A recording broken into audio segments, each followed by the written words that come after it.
C'est un mensonge officiel. Bonjour Manuel Domergue. Bonjour. Merci d'être passé et de passer par le journal de TV5 Monde. Cameroun, histoire d'une guerre cachée, c'est aux éditions La Découverte. C'est un ouvrage très documenté, volumineux, 700 pages, avec Jacob Tatsitsa. Il est historien camerounais, vous l'avez écrit avec lui, et avec Thomas Deltombe, qui comme vous est journaliste. Pourquoi est-ce que la France nie toujours l'existence de cette guerre qui s'est déroulée entre 1948 et 1971 ? La France continue à nier officiellement. François Fillon est allé à Yaoundé en 2009 et a dit « Tout ce que vous racontez, ce sont de pures inventions ». Pourquoi est-ce qu'ils nient? Parce qu'ils en ont honte, parce que c'est pas très glorieux d'avoir fait une guerre à un parti qui était l'Union des populations du Cameroun, l'UPC, qui réclamait seulement l'indépendance, qui réclamait seulement la démocratie. Et c'est pour empêcher ça que la France a mené une guerre avec ses alliés camerounais de l'époque face à ce parti-là. Et il y a eu des atrocités, il y a eu des bombardements, il y a eu des tortures. On connaît à peu près le bilan de cette guerre? C'est difficile à chiffrer. Les estimations qu'on a tournent autour de 100 000 morts, mais ce sont des estimations qui viennent souvent de sources françaises, donc peut-être minimisées, et on peut penser qu'il y en a eu plus que ça. C'est assez difficile à dire. Nous, on ne s'est pas vraiment axé sur le bilan chiffré, on essaie de montrer les mécanismes qui ont conduit à cette guerre et qui ont conduit à la confiscation de l'indépendance. Alors justement, indépendance 1960, le Cameroun passe d'un territoire sous tutelle onusienne administré par la France, donc à une indépendance. Quel intérêt Paris avait de conserver la mainmise sur le pays? Mais alors c'est comme sur tous les pays africains qui étaient colonisés par la France. La France a accepté de partir à une condition, c'était de garder la mainmise dessus. Pourquoi? Pour les ressources naturelles, pour les matières premières. Au Cameroun, il y a du pétrole, il y a du café, il y a du cacao, il y a pas mal de choses comme ça. Et puis pour le prestige, pour la puissance, l'Empire français, la puissance française gaulliste, tient à cette époque parce qu'il y a l'Empire africain derrière, ou l'ex-Empire africain, ce sont des voies à l'ONU, c'est un réservoir de puissance. Et le général de Gaulle a accepté la décolonisation à cette condition, à la condition d'avoir des accords de coopération qui donnaient à la France un rôle prépondérant en termes de commerce, en termes de coopération militaire, etc. Et en fait, le traumatisme de Gaulle, et puis de la France en général, c'est d'avoir perdu l'Indochine, puis l'Algérie.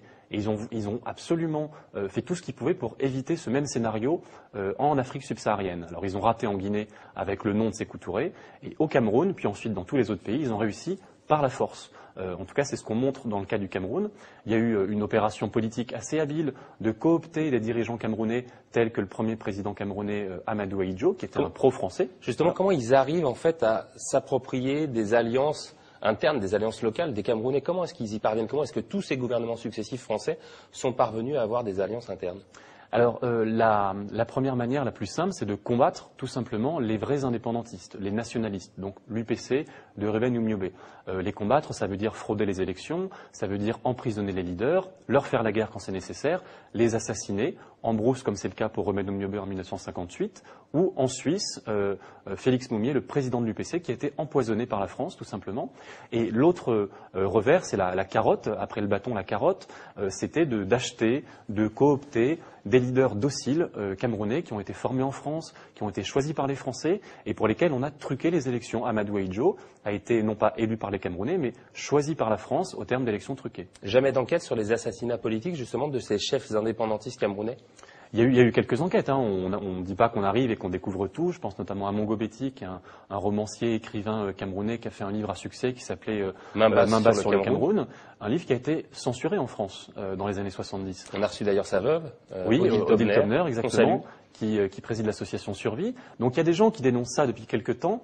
Et nous, ce sont ces dénonciations qui nous ont interpellés en tant que journalistes et historiens. On s'est dit, mais c'est quand même incroyable. On parle de bombardement, on parle d'une guerre qui... Personne ne dit le mot guerre aujourd'hui en France à propos du Cameroun. On parle parfois d'événements, de troubles. Ben non, c'est une guerre qui s'est passée. Et une guerre a besoin d'être documentée. Il faut qu'il y ait des journalistes qui enquêtent, des historiens qui se renseignent, qui aillent dans les archives. C'est un travail de 4 ans. Vous avez eu du mal justement à faire vos recherches ou pas du tout?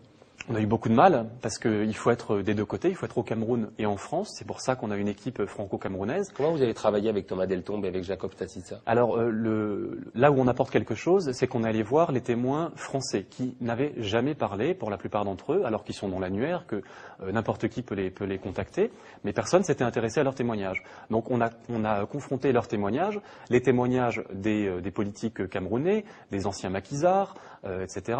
Et puis on les a confrontés aux archives. Donc on aboutit à des témoignages, à des aveux parfois qui sont intéressants, notamment le chef d'état-major de l'armée camerounaise, le général Pierre Semengue, qui était le premier général camerounais formé en France, qui nous dit oui, c'est mon armée qui coupait la tête des maquisards. Il coupait la tête des maquisards. C'est-à-dire que dans une espèce de pays normal, enfin, quand on arrête quelqu'un qui est hors la loi, bon, on l'arrête, on le met en prison, en cas de légitime défense, éventuellement on peut tirer.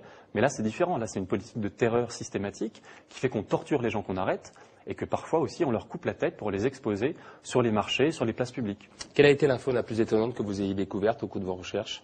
Alors, Parce que vous avez eu accès notamment aux archives militaires françaises, enfin une partie en tous les cas. Moi, ce qui m'a étonné, par exemple, c'est que le premier directeur de l'école militaire camerounaise, donc en 1960, la France crée l'armée camerounaise de toutes pièces, et ce premier directeur était un lieutenant français qui s'appelait Jacques-Louis Lefebvre et qui revenait d'Algérie et qui était un tortionnaire, tout simplement. Il était lieutenant et les officiers camerounais aujourd'hui ont été formés par un tortionnaire.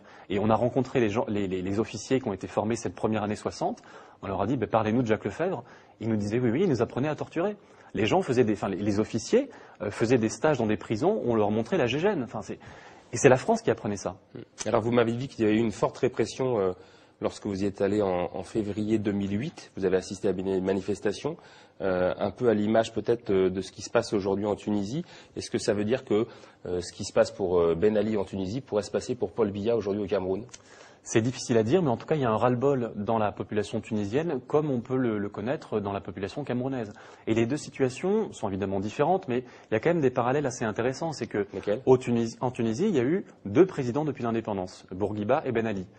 Au Cameroun, il y en a eu 2 également, Amadou Ahidjo et Paul Biya. Paul Biya était le premier ministre d'Amadou Ahidjo. C'est-à-dire qu'il y a une continuité depuis 50 ans. 50 ans, c'est quand la France a donné l'indépendance à des gens qu'elle avait choisis. Et donc, on peut dire aujourd'hui que Paul Biya, que les dirigeants camerounais ont été choisis initialement par la France. Et le peuple camerounais n'a pas eu à dire son mot. Et quand il a à dire son mot, quand il va dans la rue, on lui tire dessus. En février 2008, il y a eu plus de 100 morts en 3 jours. C'est-à-dire que l'armée et la police camerounaise tirent sur les manifestants. Vous m'avez dit que le fil conducteur en fait de cette négation de la France concernant ce conflit, c'était le racisme. Qu'est-ce qui vous permet de dire ça? C'est quelque chose déjà qu'on voit dans tous les textes qu'on étudie. C'est ça aussi qui est choquant dans les archives, c'est qu'on pourrait imaginer des stratégies impériales de la France. C'est pas propre à la France. Mais c'est toujours habillé d'un racisme, un racisme typiquement colonial, où on méprise les gens et on veut faire leur bien à leur place.